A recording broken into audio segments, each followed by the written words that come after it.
a hangar floor in Kansas, a wing panel on a moving blanket, 4 open bolt holes in a strip of aluminum, a probe the size of a pencil going into the first one. That probe costs $600 to bring out to your airplane. It runs for about 2 hours, and then a man hands you a certificate. Most owners think that certificate is the expense. The inspection is not the expensive part. It is how you find out what the expensive part costs. 2,800 Pipers have already been through this. 3 of them came out the other side needing a new wing spar.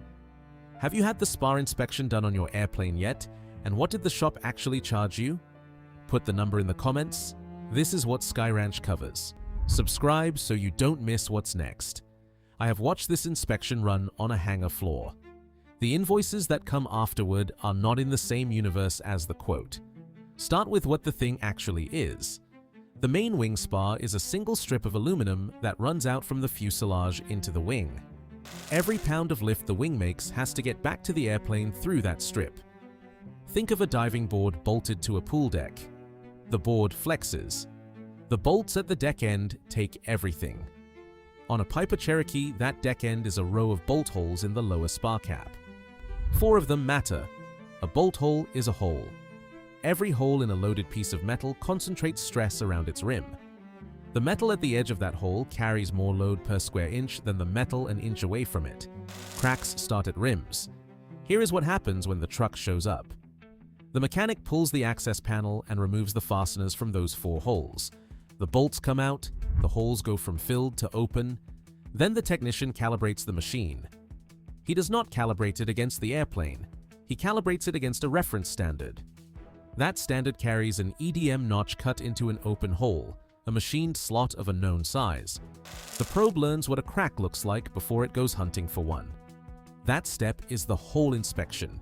Get the calibration wrong and the probe reports a clean hole with a crack sitting in it. The airplane goes flying with a signed certificate and a split spar cap. Then the probe goes in. High frequency, open hole, eddy current. The probe throws a small electrical field into the aluminum and reads what comes back. Metal that is solid answers one way. A split in that metal changes the answer. 4 holes. About 2 hours, including the paperwork and the inspection report. If it comes back clean, new fastener hardware goes in. The old bolts never go back because a bolt that spent 40 years in a loaded hole has its own history. You get your certificate and you go flying. $600 for the technician plus travel. $300 to $400 more for the mechanic who pulled and reinstalled the hardware. Owners who have posted their receipts land between $600 and $1,000 all in. The FAA's own cost estimate says $960. One shop in Oceanside, California, FAA Repair Station I90R058X, has run about 500 of these. That is the cheap version, and it is the version where nothing is wrong. Nobody spends $960 looking for something that isn't there. So what is the probe looking for, and why does it only look in 4 holes? The Cherokee earned every bit of its reputation. Piper built a low-wing trainer with a wing you could stand on. The stall gives you plenty of warning before it breaks. That structure shrugged off 40 years of student pilots dropping it onto runways. Flight schools bought them by the hundred. There are more than 21,000 of them still flying. Then, on the 4th of April, 2018, at 9:53 in the morning, one of them lost a wing. A Piper PA-28R201 Arrow, registration N106ER, operated by Embry-Riddle Aeronautical University at Daytona Beach. It had just done a touch and go. The left wing came off in flight. 2 pilots died. The airframe had 7,690.6 hours on it. That is not a high number for a Cherokee. Plenty of privately owned Archers are sitting at 8,000 hours right now with nothing wrong. But that airplane also had 33,276 landings on it. Run the division. That is 433 landings for every hour it flew. A cross-country airplane takes off, climbs, cruises, and lands. 1 load cycle in 3 hours. A trainer takes off, climbs 300 feet, comes back around, and slams the gear into the runway. 4 times an hour. The Spar does not care about your tack. The Spar counts flexes. Here is what the metallurgy found. More than 80% of the lower spar cap on that left wing had already failed to fatigue before the airplane broke. The cracking started at the outboard forward wing spar attachment bolt hole. That is one of the 4 holes the probe goes into. This is the part that gets me. The wing did not fail on that flight. It had been failing for years. And then investigators went and looked at the right wing. Same bolt hole. The same fatigue cracking on the opposite side of the airplane. 47 thousandths of an inch deep and still growing. That airplane was not carrying one bad wing, it was carrying 2, and one of them simply got there first. The National Transportation Safety Board put it plainly in its final report on ERA 18FA120. The cracking, quote, would not have been visible from either the interior or the exterior of the airplane. A pre-flight will not find it, neither will an annual. No A&P who ever signed that airframe off could have seen it, because there is nothing to see until the bolt comes out, and your airplane has 2 wings that have flown exactly the same hours. That is the sentence that should bother you. Not the accident, the symmetry. Whatever load history put a crack in that Arrow's left wing ran through the right one too, and the only thing separating them was a few more weeks of circuits. Here is what that hole is doing while you fly. The outboard forward attach bolt is where the wing's bending load hands off to the fuselage.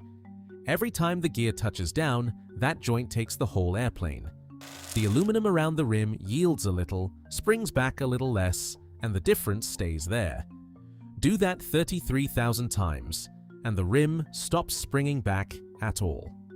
The crack does not announce itself. It grows under the head of the bolt, in the dark, a few millionths of an inch per landing.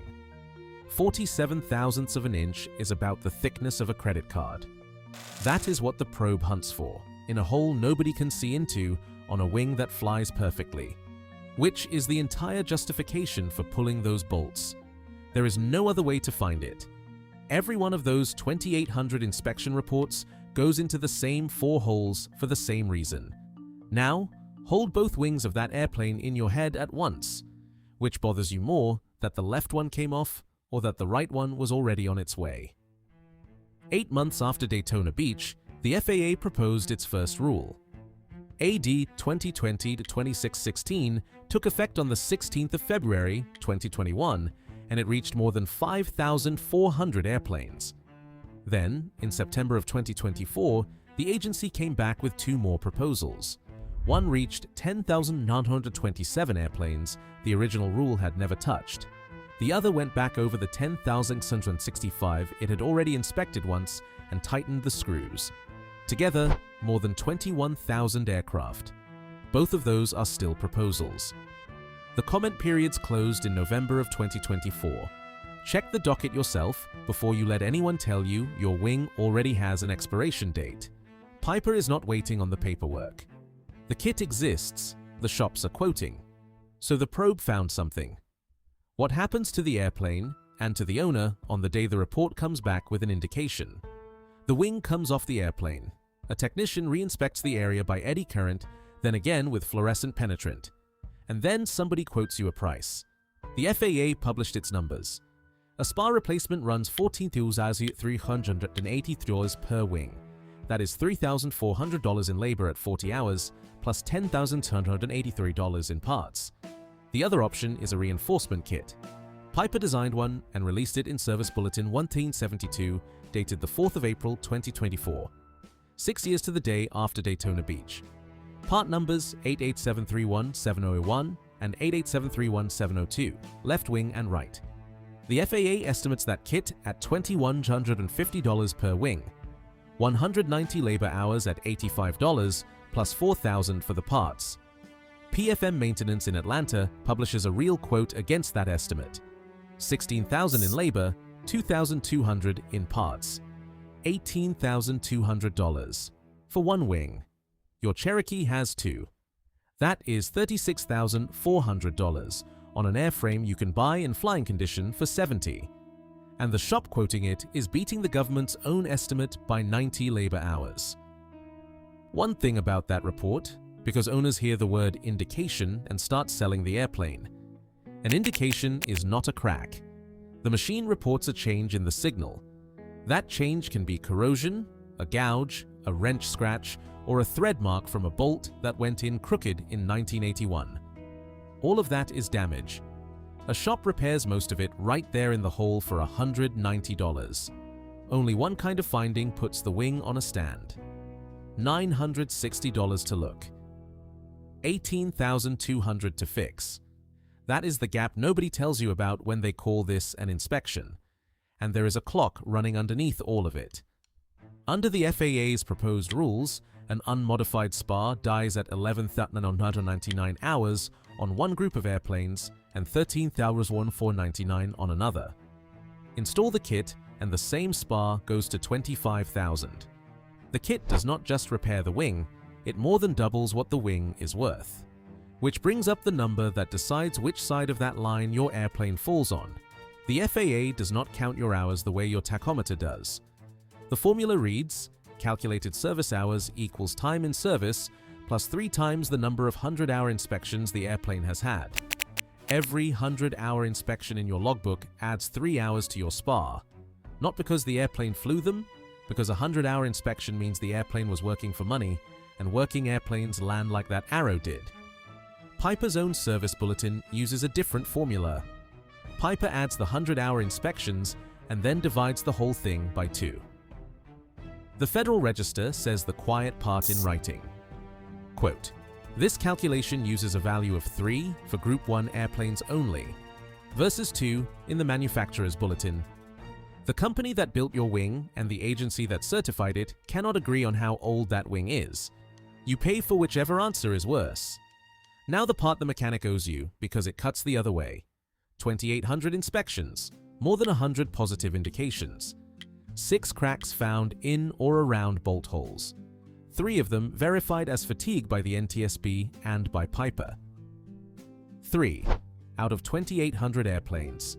That is roughly 1 confirmed crack for every 930 aircraft that went through the probe. The Experimental Aircraft Association filed comments saying the data, quote, does not support the conclusions drawn by the FAA. Murray Hewling, who runs regulatory affairs for AOPA, took the other view, calling the reinforcement kit something that will ease the burden on owners and mitigate the safety concern. Both of them are looking at the same 3 cracks, and that is where this actually sits. If you think 3 in 2,800 is a rounding error, then 21,000 airplanes are carrying a 5-figure liability over almost nothing. If instead that is what the number looks like right before a wing comes off, the probe is the cheapest thing in aviation. The evidence does not settle it. Both readings survive the same 3 cracks. What the evidence does settle is what you are actually buying. That $960 does not buy you a safe airplane. It buys you an answer. The airplane was whatever it was before the truck showed up, and it will be the same airplane after. The only thing that changed is that now you know, and now you owe. That is what a screening program is. Nobody funded the consequence. They funded the test. There will be 21,000 of these answers. Most will come back clean, and those owners will pay $1,000 and forget it happened. A few hundred will come back with an indication, and those owners will find out that a 40-year-old airplane can generate a bill larger than the airplane. So which is it for you? Is the probe the cheapest insurance in general aviation, or the most expensive way ever invented to find out your Cherokee is fine? Pick one and tell me below. That is the argument Sky Ranch keeps having with the numbers. Subscribe and stay in it.